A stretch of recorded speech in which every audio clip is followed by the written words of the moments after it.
Hello, in this video I'm gonna show you how you can reboot OPPO A60. To do this, we have two options.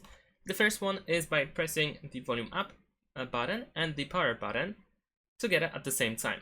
So press both of these buttons together and then we will open the power menu. We need to now move the white circle towards the top where it says restart. And once you release the finger, you will restart the device.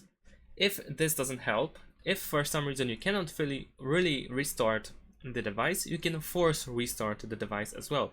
This is especially helpful when the screen is frozen or unresponsive or the device is stuck. So in order to perform the force reboot or force restart, you need to use the same buttons as before, so volume up button and power button. However, this time you need to press and hold them. And you need to keep holding them until the screen turns off and until you feel the vibration and until you see the logo OPPO, the OPPO logo. There we go.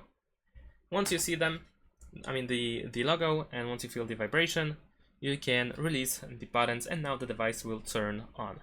Thanks for watching, leave a like and subscribe to my channel and see you in my next videos. Bye!